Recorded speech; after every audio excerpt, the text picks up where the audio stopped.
Hujambo na karibu kwa mara nyingine tena mtazamaji wa The World News katika kipindi hiki cha ulimwengu wa siasa. Naitwa Damu Hussein. Ndege zisizokuwa na rubani zimelenga maeneo mbalimbali ya kaskazini mwa Iraq mapema Jumanne, huku milipuko ikiripotiwa kote katika mkoa wa Kurdistan kulingana na vyombo vya habari vya ndani.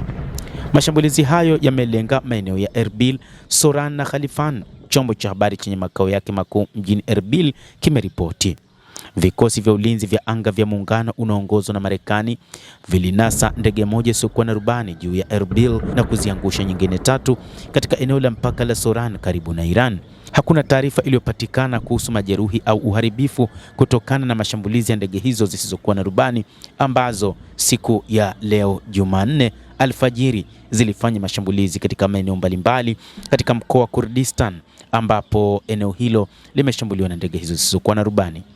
Mnamo Julai 17, serikali ya eneo la kaskazini la Wakurdi wa Iraq KRG ililaani vikali mashambulizi ya Iran katika eneo hilo na kuitaka Tehran kusitisha mara moja mashambulizi hayo.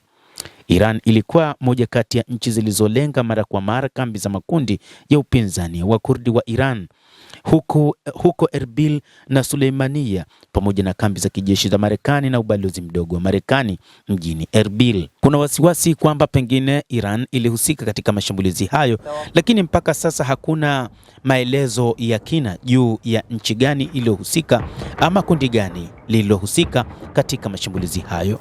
Katika shambulizi moja la hivi punde, wanachama 8 wa Jumuiya ya Kurdistan ya Komala ya Mapinduzi ya Kurdistan, ambayo Iran iliorodhesha kama shirika la kigaidi, wameripotiwa kuuawa katika shambulizi la kombora katika kambi ya kundi hilo huko Suleimania, na ikionekana kwamba Wairan wamedhamiria kukomesha kabisa mashambulizi yanayoendelea katika maeneo mbalimbali ya taifa hilo la Iran. Marekani inaendelea kuhakikisha inayalinda vilivyo maeneo hayo licha ya kwamba bado kuna makundi ya kigaidi yaliyopo katika maeneo hayo. Mtazamaji, tutaendelea kukujuza kwa mapana ni nini ambacho kimejiri kutokana na mashambulizi hayo yaliyokumba katika maeneo hayo ya nchini Iraq. Endelea kutufuatilia, lakini ni kusihi usisahau kulike, usisahau kucomment, kadhalika usisahau kusubscribe channel yetu hii ili upate habari hizi kwa mapana kupitia hapa The World News. Tutaweza kukufahamisha mengi yanayojiri duniani na utaweza kujua nini kinachoendelea katika ulimwengu wa siasa. Naitwa Damu Hussein, endelea kuwa nasi wakati wote, endelea kutufuatilia.